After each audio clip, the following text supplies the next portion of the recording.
નમસ્કાર, આપ જોઈ રહ્યા છો સ્પાર્ક ટુડે ન્યૂઝ। નડિયાદવાસીઓ માટે એક ખુશીના સમાચાર સામે આવ્યા। શહેરના મહત્વાકાંક્ષી પ્રોજેક્ટ એવા વૈશાલી અંડરપાસની કામગીરી હવે તેના અંતિમ તબક્કામાં પહોંચી ગઈ છે। તાજેતરમાં ધારાસભ્ય પંકજ દેસાઈ દ્વારા અંડરપાસની મુલાકાત લેવામાં આવી અને ચાલી રહેલી કામગીરીનું નિરીક્ષણ કરવામાં આવ્યું।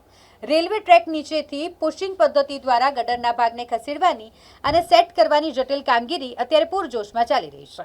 જૂના ગરનાળાને વધુ પહોળું અને ઊંડું કરવામાં આવી રહ્યું છે, જેથી ચોમાસા દરમિયાન ભરાતા પાણી અને ટ્રાફિકની સમસ્યાથી કાયમી છુટકારો મળી શકે। નિરીક્ષણ દરમિયાન ધારાસભ્યએ સંતોષ વ્યક્ત કર્યો અને સંકેત આપ્યા કે ખૂબ જ ટૂંકા ગાળામાં આ અંડરપાસ શહેરીજનો માટે ખુલ્લો મૂકવામાં આવશે।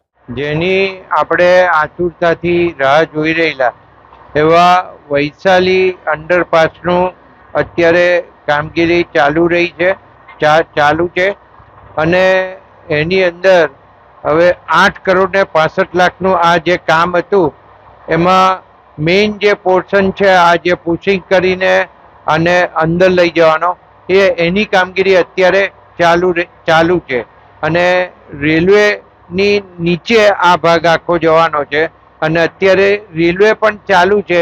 એમાં ગડરો ઉપર મોટા મૂકી અને અત્યારે એની પર લાઈન ચાલે છે, એ અત્યારે દેખાઈ રહી ટ્રેન આવે અને આ પુશિંગ કરીને આખું એની નીચે એક્ઝેક્ટ એની જગ્યાએ લઈ જશે। ત્યાર પછી એની બીજી બધી કામગીરી શરૂ થશે અને લગભગ એ લોકોનું ટાર્ગેટ 2 મહિનાની અંદર આ કામ પૂરું કરવાનું છે। ખાલી આમાં જે પાણી આવે એ પાણીનો જે વેલ બનાવવાનો છે એ પશ્ચિમ બાજુનો એ વેલ બનાવવાનું એટલું કામ બાકી રહેવાનું છે।